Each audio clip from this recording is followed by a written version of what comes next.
How do fins and scales define a kosher fish for Kashrut?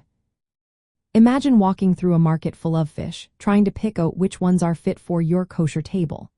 How do you know which fish are truly kosher? That's what we're here to find out.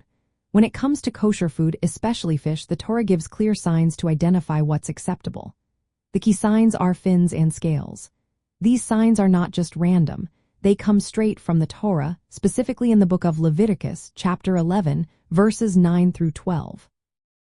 It says that only fish with fins and scales can be eaten.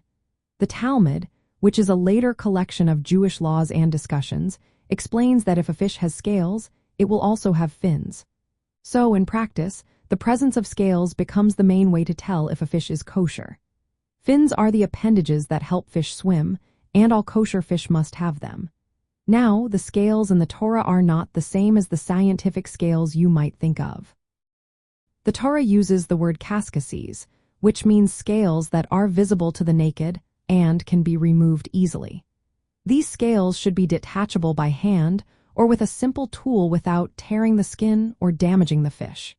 If the scales are embedded deep or requiring removing part of the skin, they are not considered kosher.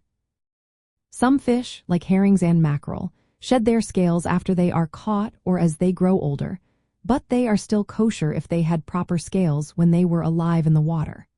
Young fish that will develop kosher scales when they mature are also considered kosher, even if they do not yet have visible scales. Certain fish like sturgeon and swordfish are debated because their scales do not meet kosher standards. Sturgeon has ganoid scales that are hard to remove without damaging the skin, and swordfish lose their scales as they grow. Most authorities do not consider these fish kosher.